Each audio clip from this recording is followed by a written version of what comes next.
Hi, Secreters! Welcome back! So, yesterday I talked a little bit about the Japanese hint book, and we were looking at the hints in verse 1, the first poem of the Secret Book.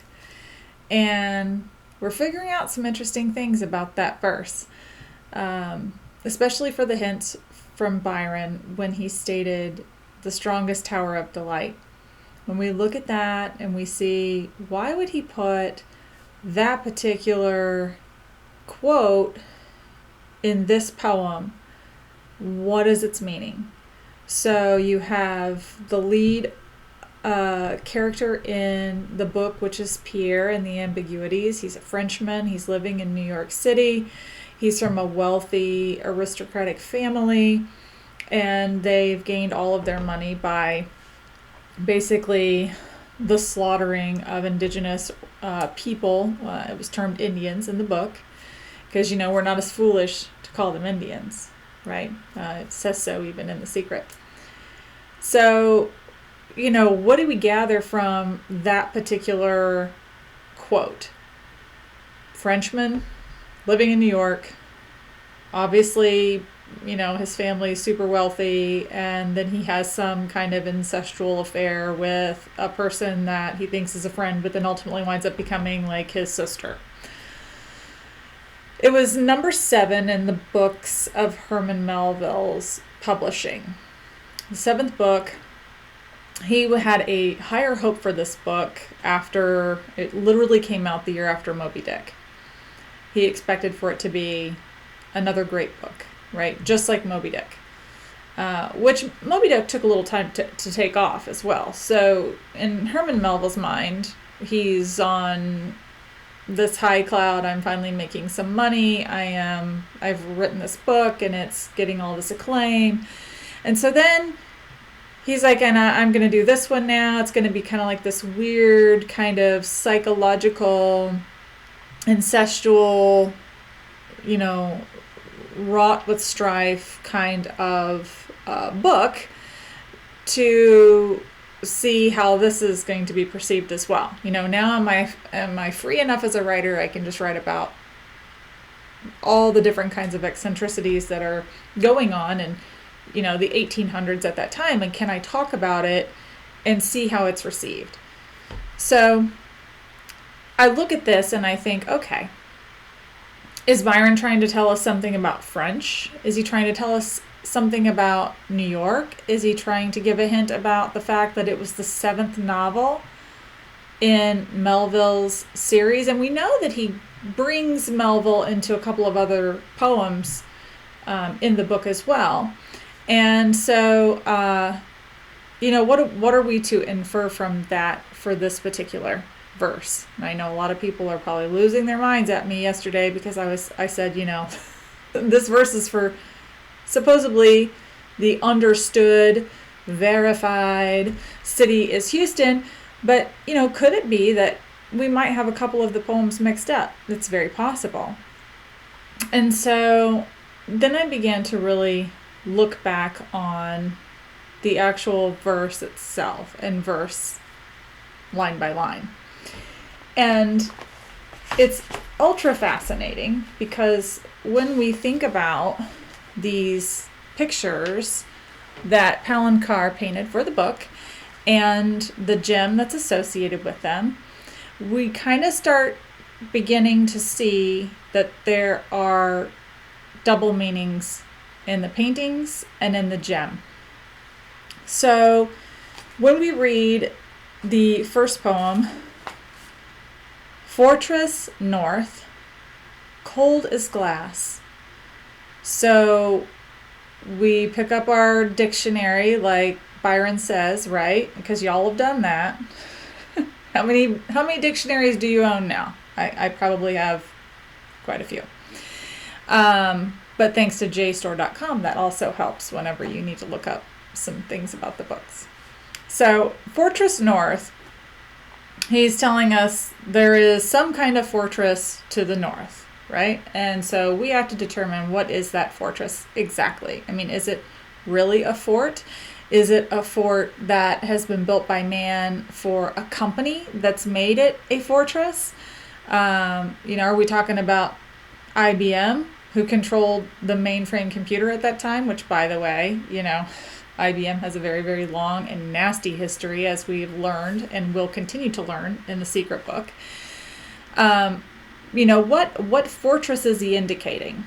Or is he indicating that the fortress to the north is actually another country? Okay, are we talking about Canada? I mean, could it be? I don't know. I mean, this is where the interpretation can get really, really murky, and where a lot of people fall on many different sides of the aisle as far as what it necessarily means. But one of the things that we have to remember too, interestingly, with the Japanese hint book, there are multiple characters that mean multiple words.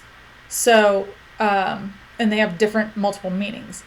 So when the Japanese interpreter is talking about how confusing that can be, I tend to kind of understand this. So I think, in my perception here, is we are going to pick up the dictionary, and we are going to, not just any old dictionary, okay? We are going to pick up a dictionary from the era of 1979, 1980, 1981 publishing, okay? We need to look at an American dictionary. We need to look at the Webster Dictionary.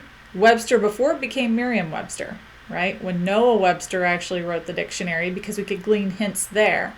But not only that, when we're looking at an English dictionary, we could also be looking at an Oxford dictionary, a Cambridge dictionary. Those are two of the largest English published dictionaries in the world, okay? But they're not published here, they're published in England.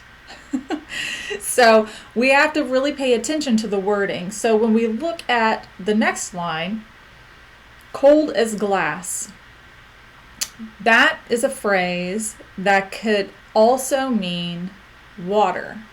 Could also mean you're looking out on the water. That is one of the things that I have found in some of the older dictionaries with meanings for glass, meanings for, and quotations, dictionary quotations for cold as glass. So the chances are, from some of this older definitions of these books, we could be actually looking at, he's telling us to look north at the fortress over the water. So that's my interpretation, and it's up for debate. I don't have a cask, but something that I really like to think about and to analyze, because Byron loved to play with words, and he appeared to love to play jokes and practical satire jokes with grammar. And so if we're cognizant of, and again, I always say, what would a Japanese reader do? They're going to pick up the dictionary and they're going to look for the literal meanings. It says, take your task to the number 982. So, multitude of things there, right? Byron says, look at all the numbers in the puzzle. They have correlations with the paintings, and as we look through the book, for instance, the handy Manicourt in the background, there's a little container of putty that says 222 on it. Well, could that be linking that one to a subsequent verse that says lane 222? I tend to think so. I think these are the little hints that are painted along the way. And then he says, through the wood, no lion fears. Through the wood, no lion fears. So then we have a whole different meaning for through the wood. Is he talking about walking through a forested area? Walking through a line of trees to where this cask could be? Possibly. He says, no lion fears. This is an interesting line. When we think about lion, we also think about history and history of the lion. The first real African safari and lions that were actually shot and killed on safari were by our very own President Teddy Roosevelt. And we know that he's in the book. And we see that when Taft was going to take office, Roosevelt, at the time, the newspapers were publishing that he was going to be a puppet for Teddy Roosevelt. While Teddy Roosevelt was a great leader in many aspects, he was very flawed as well, and many, many others. And so a lot of the inference in, especially the Woolly Bully, is the insatiable need for Teddy Roosevelt to be domineering, have his way. He was very quick to go, pardon my language, gonna go kick some butt, kick some ass. He was a very manly man and a hunter at that. So he decided to go on this African safari and shoot some lions. He wanted to get the biggest lion that he could get and ship it back to Washington so that then it would be mounted and taxidermied for him and his property. It's currently in a museum in Washington, D.C., where it was on display for a while. They took it off display for 12 years, and now apparently in the last couple of years they're going to try to bring it back and resalvage it. Point being, we have a lion inference here, and also the mistreatment of animals and or peoples. Just kind of like a thinly veiled thought, just a theory. But then you also have, who else was considered a lion? President Jackson. Jackson was considered a lion. And he was a very successful military officer that then became president, that then single-handedly roped many, many indigenous people all over the United States and forced them into reservation concentration camp areas that became reservations. He was not a nice man. And so then you think, well, is he talking about a theoretical lion? Are we talking about someone who is nicknamed a lion? Or are we talking about an area where there actually are lions, mountain lions, in North America,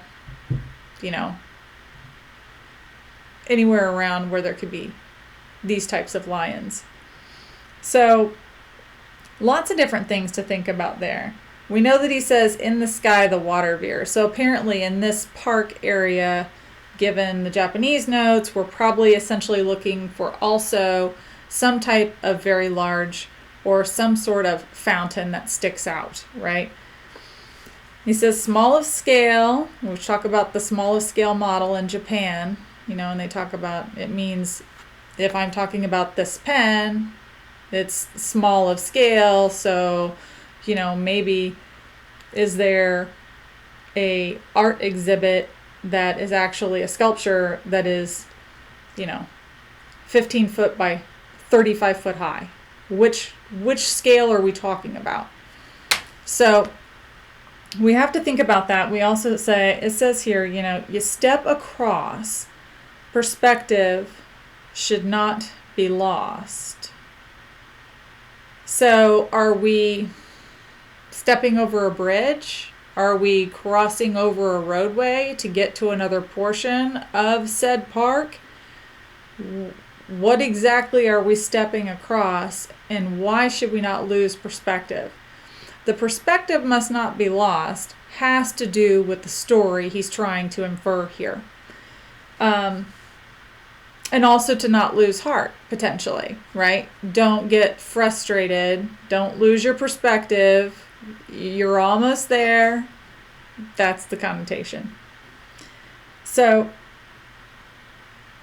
in the center of Four of Like, so is that 4 statues? Is that 4 trees? Is that 4 cannons? Is that in the center of four, like, are those four ideologies that are in that park based on people who have had their finger on it and building it and or possibly desecrating it.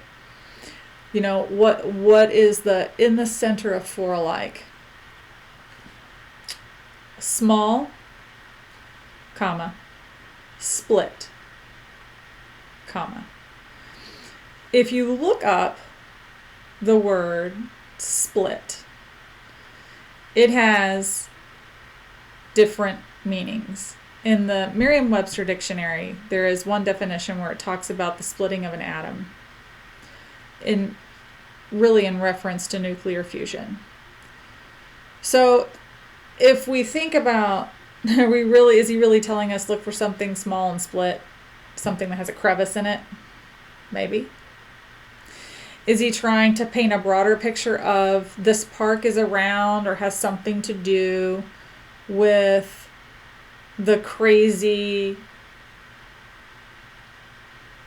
like, connotation or inference of nuclear war and nuclear information and issues that he talks about in this book? Maybe. But we have to, like, at least consider it, right? We can't just think it's just this one way.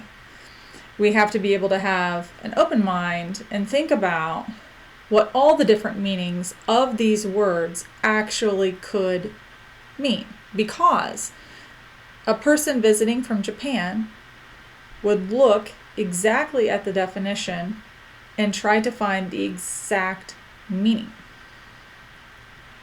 Because if they're learning English and they need to see a translation, it is going to have these definitions. They are going to have multiple meanings. The question is which one? What applies? So then it says three-winged and slight. This could have been, at that time, an inference of a type of tree with a type of leaf that is technically three-winged. Palm trees are three-winged. There are certain types of, I want to say, beechwood or birch. I'll have to look that up to be sure. Was he implying it was a small tree that he planted it beside? I mean, was it another inference of something else? Three-winged and slight. There was a time in early aviation, which we know Byron talks about, hints about, Spirit of St. Louis, all of that, that there was a three-winged small plane. You know, that's kind of interesting in aeronautical history when you're looking back at the various airplanes and or flying machinery that were being developed. And then he says, of course, what we take to be our strongest tower of delight, which we know that's from Pierre and the Ambiguities. We know that's a French guy he's talking about here in New York. Seventh book of Melville. Could that also be seventh painting? I don't know, but we have to kind of think about those things, right? Everything's on the table. It says, falls gently in December night. Falls gently in December night. So we do know that there's a particular type of tree that has leaves that do fall in December. And I also printed out an entire booklet on every possible event in December from the inception of whenever they started keeping time and started keeping track of events. And I'm going to post that so that you can look and also try to assimilate which thing he could potentially be talking about. Are we talking about John Lennon tragically killed and fell in December night? Are we talking about bombing of World War II in December? Are we talking about Napoleon Bonaparte, who is French, right? Considered himself an emperor, said, I'm going to be king. Okay. He took over. That's kind of mentioned somewhat in the book. And interestingly, what appears to be somewhat of a French Revolutionary uniform, where the Civil War discussion is about the I have to look them up here. The Civil Warlock. Like some of those photos, while they show one thing, they actually have very many meanings in other ways. So when we go back and we think, in December night, does that also mean the December painting? We have 2 poems in all of these 12 poems that mention December. One of them is French. Which one is it? I mean, based on some of the things we're reading here, it feels like poem 1 could be French. Why talk about a Frenchman in New York and quote one of those quotes from that book? So, looking back from treasure ground, and he doesn't say treasured, he says looking back from treasure ground. So you're standing where the treasure is, and there's the spout, so you can still see the fountain, wherever that fountain is, and a whistle sounds. What kind of whistle is that? Street whistle? Tugboat whistle? Paddle boat whistle? Whistle for the football field? I mean, these are things I feel that when we're looking at deciphering this book that we really have to think about. We really have to give some credit to the environment and the way that it felt. What he was seeing and feeling and all of the sensory perception that he was having then, right? So, is the painting for Houston, and is it this verse? Don't know. Could possibly be. I could be way off base. Somebody's going to dig up a casket, and that's cool. But at least we know some of the foundation of what these lines could potentially mean. I strongly encourage you to, if you can't afford to buy used books online, and get some of these older copies of these dictionaries, and maybe even find Byron's own dictionary, this guy right here. You should, because it really does give you a better perspective about, and a better understanding of what he could have been thinking. And maybe therefore, after hearing this, it may dawn on you, and you may go, oh man, I totally didn't think of this part, or, this place. Oh, maybe this actually is, maybe the first poem is for Canada. Because, quite frankly, when he starts out in the book, we start talking about the Nootka, when we are talking about the tribes, and he's saying reference to Jacques Cartier's landing. Is Byron trying to say, hey y'all, first poem, up north? Don't know. Don't even know if he means it pointing to Canada from some other area. Niagara, Detroit, which is also French.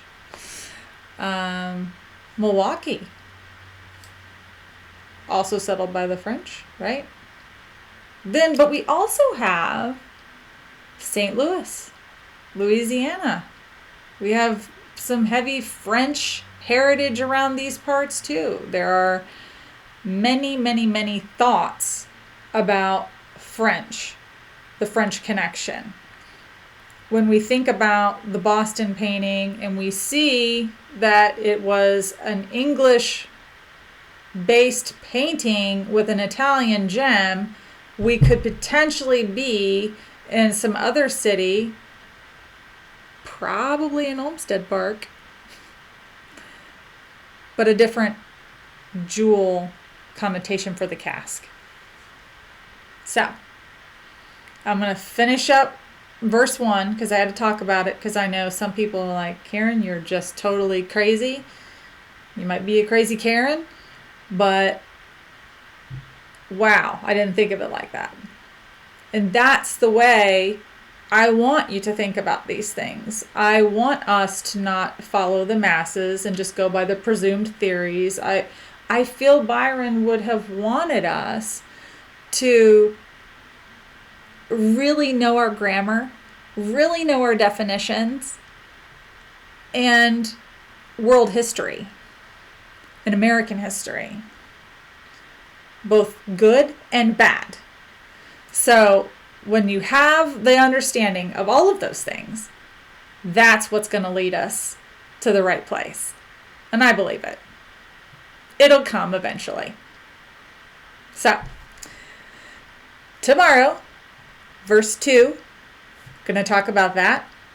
Also, I'm going to post the December night fallings, and I'll let you take a look. It's going to be on the Facebook page, and you can kind of make some correlations yourself. So, yeah, have a good day, and I will talk to you soon. Cheery on, very on.